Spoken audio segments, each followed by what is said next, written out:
දැන් මේ කතා ටික ගත්තට පස්සේ මේක මේ ඉන්දියාවේ ඔදීෂා කියන ප්‍රාන්තයට පමණක් කේන්ද්‍ර වෙච්ච කතා නෙවෙයි. මේක ඉන්දියාවට විතරකුත් නෙවෙයි. මේක මුළු දකුණු ආසියානු කලාපයටම වැදගත් වෙන කතා තියෙන්නේ.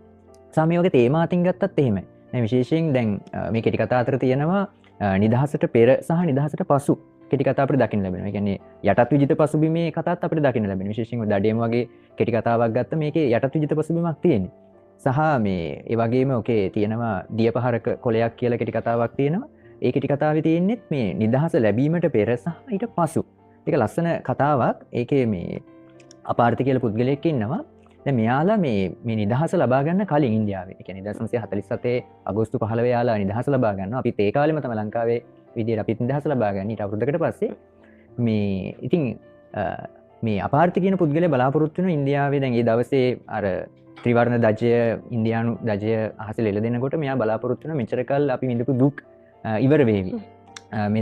මෙච්චර කාලයක් අපිව සූරා කාපු සහ අපේ කළුකඩ ව්‍යාපාර ඊට පස්සේ අපේ තිබුණු විවිධ දූෂණ මේ දේවල් ඉවර වෙලා සහ මූලික අවශ්‍යතා ඉටු කරගන්න තියෙන දේවල් වල මිල පහත වැටිලා අපිට මේ සමෘද්ධිමත් ජීවිතයක් ගත කරන්න පුළුවන්. සැබෑම නිදහසක් ලැබේවි. සැබෑම නිදහසක් ලැබෙයි කියලා. ඉතින් මේ අපාර්ථිට මේ දවසේ යා හීනමවනවා යාගේ බිරිඳ ගෞරි වටිනා සාරියකින් සැරසිලා ඉන්නවා. සහ ඒ ගමේ ඉන්න දානුසාහු කියන කළුකඩ ව්‍යාපාරිකයා පොලිසිය විසින් මේ රැගෙන යනවා අත්අඩංගුවට ගන්නවා.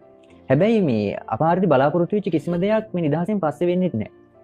එයාට පේනවා මේ නිදහසට කලින් ඒ ජනතාව අතරට ඇවිල්ලා මේ මහත්මා ගාන්ධිගේ මේ අවිහිංසාව ඒ වගේම චාම් සරල ජීවිතය ගැන දේශන පවත්වපු පුද්ගලයෙක් හොඳ නවීන මේ වාහනයක නැගලා මේ ගම්වැදින් යනවා.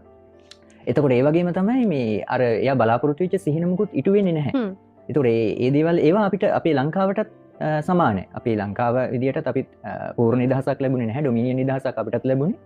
එතකොට මේ මම හිතනවා අපි මේ පොත මේ කෙටි කතා ටික පරිවර්තනය කිරීම ඇතුලේ අර ඔඩිෂා ප්‍රාන්තය විතරක් නෙවෙයි සම්පූර්ණ දකුණු ආසියානු කලාපයේ ලංකාව මේ හැම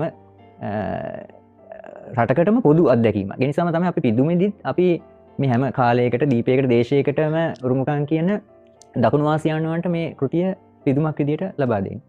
දකුණු ආසියාවට පොදු කාරණාවක් සමාජය ගත්තාම විවාහය ගත්තාම දේශපාලනය ගත්තාම මේ සියල්ල අන්තර්ගත වෙලා තියෙනවා මේ කෙටි කතා සියල්ලේ.